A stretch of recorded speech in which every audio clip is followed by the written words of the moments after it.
अस्सलाम वालेकुम नाज़रीन, मां आहियां शुएब अली उमरानी ऐं तव्हां ॾिसी रहिया आहियो BR टाइम न्यूज़। सभ खां पहिरियां शामिल कंदासीं हीअ रिपोर्ट। दरिया खान मरीअ जे वार्ड नंबर 4 जे रहवासी सलमान मलक पंहिंजी नौजवान ज़ाल हाजरा मलक खे छुरीअ सां वार करे कोई क़तल करे छॾियो। जवाबदार सलमान मलक ज़ाल खे बेदर्दीअ सां क़तल करण बैदि दरिया खान मरी थाणे ते पेश थी गिरफ़्तारी पेश करे छॾी। जॾहिं त नौजवान औरत जे बेदर्दीअ सां क़तल करण जो इतलाउ मिलण ते समेत शहरी गॾु थी विया। दरिया खान मरी पुलिस पिणु वाक़े वारे हंधि पहुची क़तल थियल औरत जो लाश पंहिंजी तहवील में वठी छॾियो। SHO दरिया खान मरी मुजीबुर रहमान नारे जो क़तल जे थियल औरत जो लाश तहवील में वरितो आहे। जवाबदार पंहिंजे घरवारीअ खे छो क़तल कयो आहे उन जो सबबु मालूम न आहे थी सघियो। जांच बैदि ख़बर पवंदी। SHO मूजिबि बेदर्दीअ सां क़तल कयल औरत जो लाश पोस्टमार्टम लाइ इस्पताल मुंतक़िल कयो वियो। इस्पताल मां ज़रूरी कार्रवाई बैदि लाश वारसनि हवाले कयो वेंदो। उन हवाले सां जवाबदारनि जे वारसनि जो चवणु आहे त जवाबदार सलेमान मलक जो ज़हनी तवाज़ुन दुरुस्त न आहे ऐं संदसि दिमाग़ जो इलाजु हलंदड़ हुयो। जवाबदार मूजिबि त मुंहिंजी घरवारी फ़ोन ते घणो ॻाल्हाईंदी हुई। फ़ोन ते ॻाल्हाइण तां खेसि केतिरा ई भेरा मना कयो मगर ज़ाल न मञियो चयो, जंहिं सबबु खेसि क़तल करे छॾियो। गुज़िरियल ॾींहुं इस्पताल मां नौजवान गुम वारसनि खे अगवा जो शक। ख़बर मूजिबि 64 नुसरत जो रहवासी नौजवान खान मोहम्मद लुंड ख़मीस ॾियारे मोटरसाइकिल ते PMC इस्पताल नवाबशाह मां एक्सरे कराइण आयो ऐं इस्पताल मां गाइब थी वियो। वारिस ॻोल्हा कंदे इस्पताल पहुता त संदसि मोटरसाइकिल लावारस बीठल मिली, जॾहिं त संदसि मोबाइल बि बंदि आहे। A सेक्शन थाणे ते FIR दाख़िल कराई वई आहे, लेकिन पुलिस 4 ॾियारा गुज़रण बावजूदि नौजवान जी ॻोल्हा बाबति कख वञी बीणो न कयो आहे। गुम थियल नौजवान जे वालिद इख्तियार अली लुंड ॿुधायो त असांजी कंहिं हिसाब दुश्मनी वग़ैरह न आहे। मुमकिन आहे खेसि धोखे सां अगवा कयो वियो हुजे। पुलिस जे आला इख्तियारनि खे नोटिस वठणु घुरिजे। मोबाइल फ़ोन एसोसिएशन नवाबशाह पारां नवाबशाह शहर में गैर एलानियल लोड शेडिंग ख़िलाफ़ ज़िले सदर राशिद, नायब सदर मोहम्मद जमील आरई, जावेद जट, वकार शाह ऐं ॿियनि वापडा ख़िलाफ़ सख़्त नारेबाज़ी कई। उन्हनि चयो त वापडा पारां गैर एलानियल तौरु तमामु घणी लोड शेडिंग करे रही आहे, जंहिं करे कारोबार ते वॾो असरु पवे थो। घर नंढा ॿार परेशान आहिनि, न घरनि में माण्हू रही सघे थो, न ॿार घर में पढ़ी सघनि था। उन्हनि चयो त बिजलीअ जा बिल सभु क्लियर आहिनि, पर उन जे बावजूदि बि 12 खां 16 कलाक लोड शेडिंग कई थी वञे, जंहिंजे करे असांजो कारोबार तबाह थी रहियो आहे। उन्हनि आला हुकुमनि खां मुतालबो कयो आहे त लोड शेडिंग ख़तमु करे असांखे चैन सां जीअण ॾिनो वञे। कमिश्नर शहीद बेनज़ीराबाद डिवीज़न सैयद मोहसिन अली शाह चयो आहे त कोरोना वबा ते कंट्रोल करण ऐं अवाम जी ज़िंदगियुनि खे बचाइण लाइ हुकूमत पारां अवाम खे मुफ़्त कोरोना खां बचाव जी वैक्सीनेशन कई पई वञे।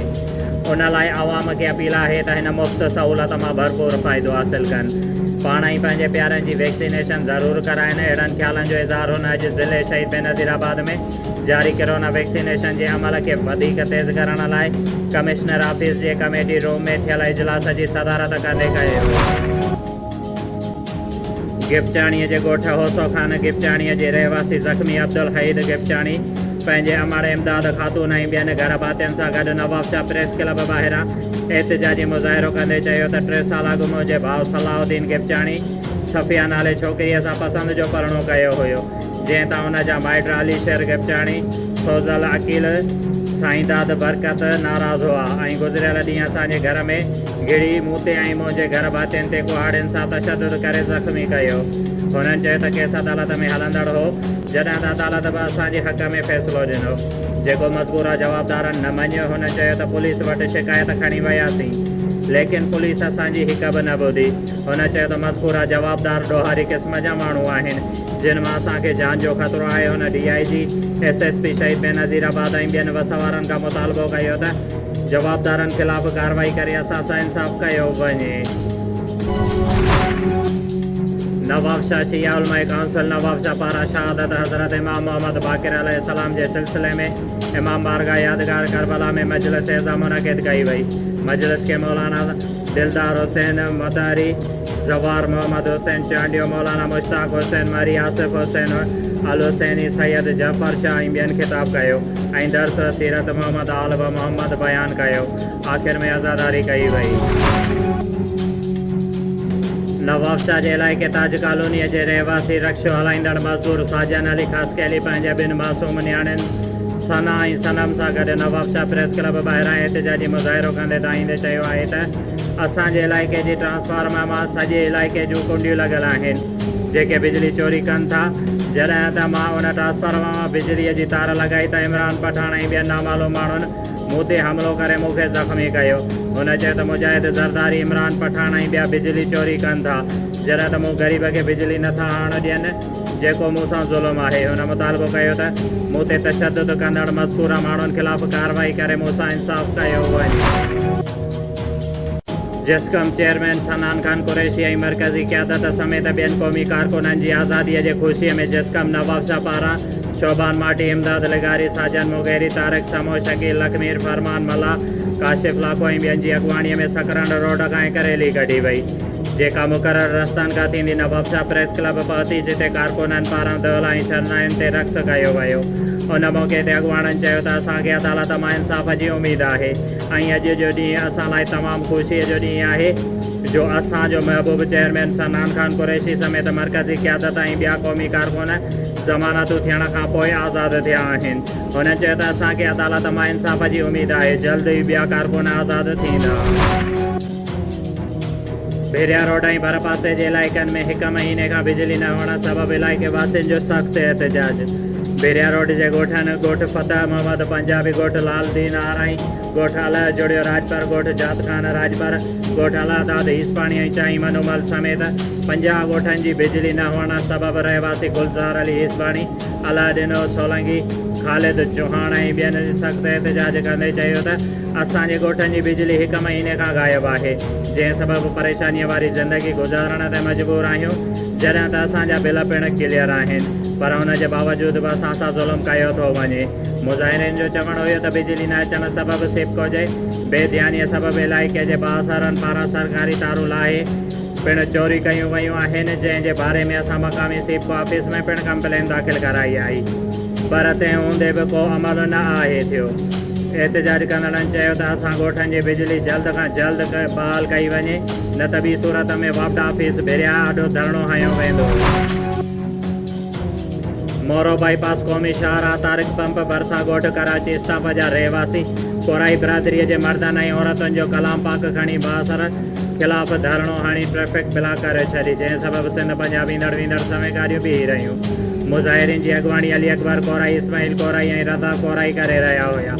हुननि जो चवणु हुयो त ॻोठ बासर अली हसन कोराई आलिम Core i Sikandar Core i Abdul Sattar Core i ऐं अब्दुल्ला कोराई पाण सां गॾु 200 डंडा बिरादरी ऐं हथियार जा माण्हू खे वठी असांजे घरनि ते हला करे मासूम ॿारनि ऐं औरतुनि ते तशद्दुद करे ज़ख़्मी कयो आहे। लोड़नि खे पिणु बाहियूं ॾिनियूं वयूं आहिनि जंहिं सबबि अनाज समेत ॿियो सामान सड़ी वियो आहे जॾहिं त असांजे ज़मीन ते पिणु कब्ज़ो कयो आहे जंहिं करे असां नेशनल हाईवे ब्लॉक करे धरणो आयो आहे। हुन करे असां घुर था करियूं त असांजी ज़मीन तां कब्ज़ो हटाए ऐं असांजे थियल नुक़सान जो अज़ालो कयो वञे ऐं असां सां इंसाफ़ कयो वञे। मोरो भरसा कचे जे ॻोठ अतावला कोराईअ में पुलिस चढ़ाई करे घरनि में दाख़िल थी भञ ड्रा करे घर भातियुनि ते तशद्दुद कयो। पैसा सोना ज़ेवर ऐं मोटरसाइकिल खणी 2 माण्हुनि खे खंभे खणी विया।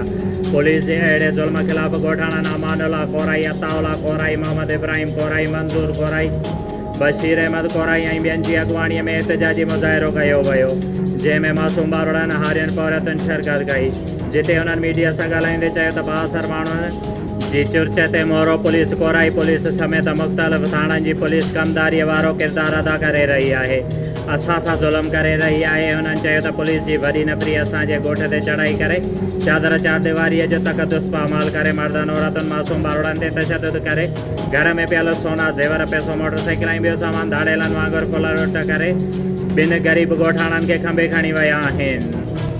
शोएब अली उमराणीअ खे ॾींदा इजाज़त। वधीक ख़बरुनि ऐं अपडेट्स लाइ ॾिसंदा रहो BR टाइम न्यूज़।